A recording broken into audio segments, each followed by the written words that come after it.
नमस्कार साथियों, कैसे हैं आप। आज की वीडियो में मैं फिर लेकर हाजिर हूँ आपके लिए junior accountant TRA JVVNL CPT BBA MBA और BCom एग्ज़ाम्स के लिए अकाउंटेंसी के chapter accounting for not for profit organisation के MCQs।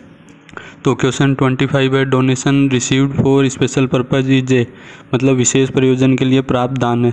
मतलब किसी स्पेशल पर्पज के लिए, विशेष प्रयोजन के लिए अपने को डोनेशन प्राप्त होता है तो वो क्या कहलाता है। तो यहाँ ऑप्शन सी आएगा, कैपिटल रिसिप्ट यानी पूंजीगत प्राप्ति।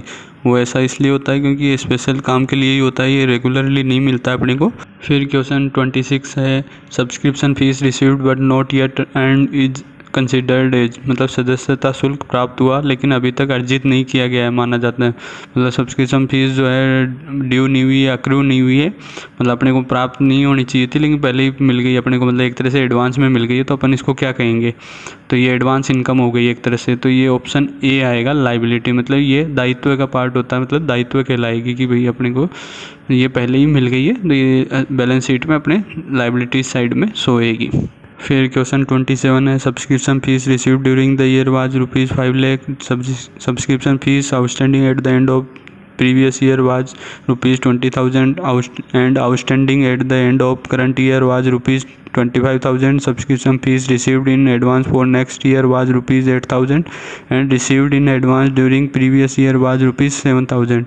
The amount credited to income and expenditure account will be, मतलब वर्ष के दौरान प्राप्त सदस्यता शुल्क की राशि 5 लाख रुपए थी, पिछले वर्ष के अंत में बकाया सदस्यता शुल्क ₹20,000 था और चालू वर्ष के अंत में बकाया जो है वो 25,000 रुपये का है। तो अगले वर्ष के लिए अग्रिम में प्राप्त सदस्यता शुल्क 8,000 रुपये था और पिछले वर्ष के दौरान अग्रिम रूप में प्राप्त जो सदस्यता शुल्क था वो 7,000 रुपये था। तो आय और व्यय खाते में राशि जमा होएगी, कितनी राशि जमा होएगी। तो अपने को ये पता करना है कि इनकम एंड एक्सपेंडिचर में अपन को कितनी राशि जमा करनी है, कितनी राशि अपन उसमें दिखाएंगे, मतलब कितनी इनकम मानेंगे इसके लिए। तो अपन ने जैसे पहले ही बात की थी, मैंने आपको बताया था कि इनकम एंड एक्सपेंडिचर में वही इनकम और एक्सपेंडिचर आते हैं जो इस साल से संबंधित है, चाहे इनकम अपने को मिली हो या एक्सपेंडिचर अपना हुआ हो या नहीं हुआ, मतलब उनका पेमेंट हुआ हो या नहीं हो, या इनकम अपने को मिली नहीं हो या नहीं हो, उससे कोई फ़र्क नहीं पड़ेगा। तो यहाँ देखो मैंने आपको टेबल में समझा रखा है, इसके लिए जो पैटर्न होगा वो अपन को ऐसे फॉलो करना है। सबसे पहले आपको subscription fees received during the year, मतलब इस साल में जो भी फीस मिली है उसको अपने को ले लेना है, वो 5 लाख रुपए है। उसमें आपको क्या जोड़ देना है, उसमें subscription fees outstanding at the end of current year, मतलब इस साल के अंत में जो बकाया रह गई है सब्सक्रिप्शन फीस उसको जोड़ देना। क्यों? क्योंकि वो बकाया रह गई, मतलब इस साल की थी लेकिन अपने को मिली नहीं है, तो इस साल से ही रिलेटेड है, तो उसको अपने को जोड़ना है।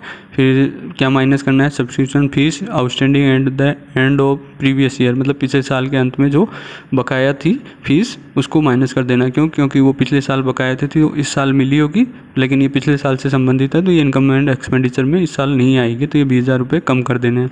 फिर क्या जोड़ देना है, prepaid subscription fees for current year, मतलब जो इस साल की जो सब्सक्रिप्शन फीस थी जो पिछले साल ही अपने को मिल गई होगी प्रीपेड में, तो उसको जोड़ देना है क्योंकि वो इस साल से संबंधित थी लेकिन पिछली साल ही मिल गई, लेकिन है इस साल से संबंधित, इसलिए उसको जोड़ना है।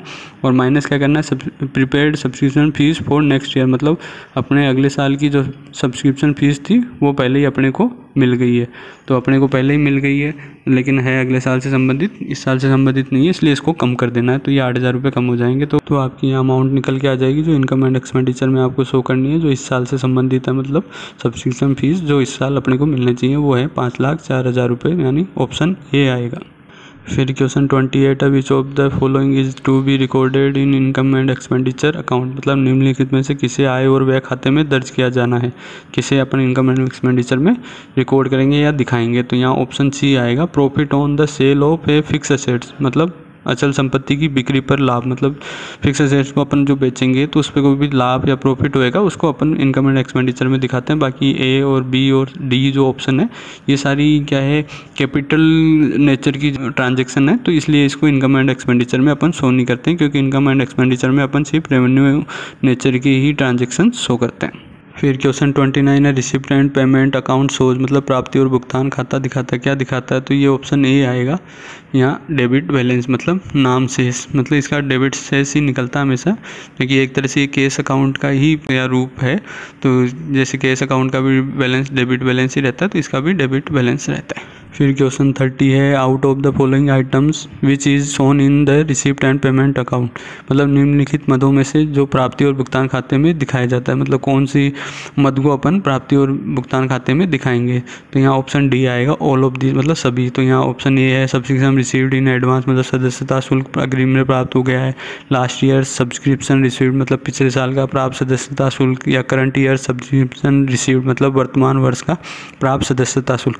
मतलब इनकम एंड एक्सपेंडिचर में अपन सिर्फ केस में चाहे वो रिसिप्ट कोई भी हो वो प्राप्त हुई हो किसी भी साल से संबंधित हो, या कोई भी भुगतान हो जो किसी भी साल से संबंधित हो, अगर अपन ने केस में उसका पेमेंट किया है तो वो अपन income receipt and payment account में दिखाते हैं। तो यहाँ तीनों जो ऑप्शन है इनमें अपने को सब्सक्रिप्शन फीस रिसीव हो रही है, अपने को मतलब अपनी इनकम प्राप्त हो रही है, वो चाहे किसी भी साल से संबंधित हो, उससे कोई फर्क नहीं पड़ता, इसलिए अपन उसको रिसिप्ट एंड पेमेंट अकाउंट में शो करते हैं।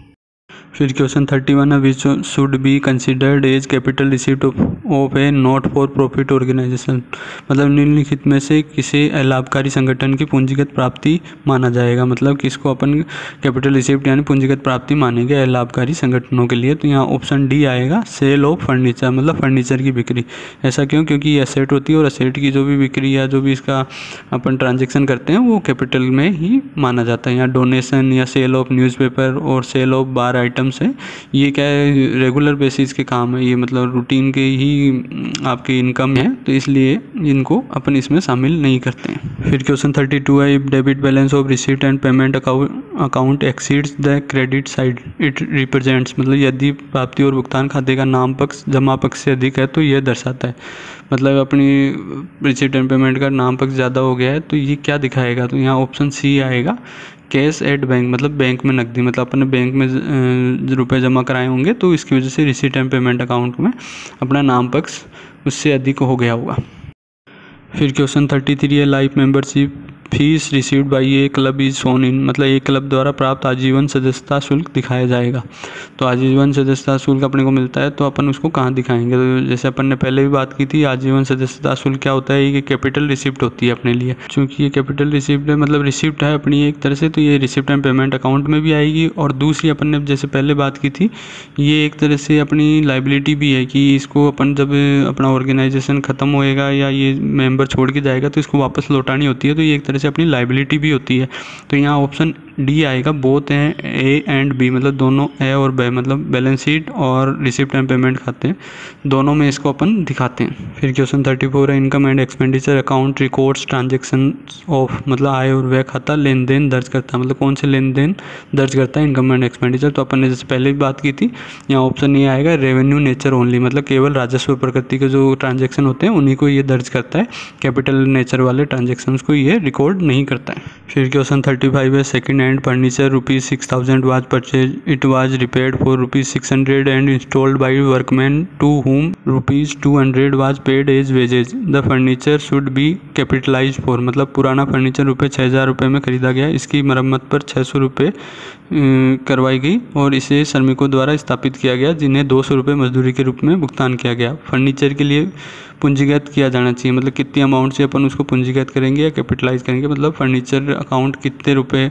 शो करेंगे अपन, उसकी क्या कॉस्ट कहलाएगी एक तरह से। तो यहाँ ऑप्शन बी आएगा, ₹6800। ऐसा क्यों होगा? क्योंकि 6,000 रुपये में तो अपन ने उसको ख़रीदा था, फिर इसमें अपन ने खर्चा जो कर लिया इंस्टॉल करने में, जो खर्चा होता है इंस्टॉल करने तक का, वो उसके कैपिटलाइज कॉस्ट में काउंट होता है, मतलब उसकी कॉस्ट मानी जाती है। तो फिर क्वेश्चन 36 है, कैपिटल फंड इज कैलकुलेटेड, मतलब पूंजी कोष की गणना की जाती है, मतलब अपन कैसे पूंजी कोष की गणना करेंगे। तो जैसे मैंने आपको कहा था कि जैसे प्रॉफिट फॉर ऑर्गेनाइजेशन होते हैं, मतलब जो लाभ के लिए संगठन होते हैं उनके लिए अपन पूंजी यूज करते हैं, तो नॉट फॉर प्रॉफिट ऑर्गेनाइजेशन में अपन पूंजी कोष यानी कैपिटल फंड वर्ड यूज करते हैं। तो फॉर्मूला वही रहेगा यहाँ भी, ऑप्शन सी आएगा, असेट्स माइनस लाइबिलिटीज, मतलब संपत्ति माइनस दायित्व, मतलब इन दोनों का जो डिफरेंस होता है वो अपना कैपिटल फंड कहलाता है।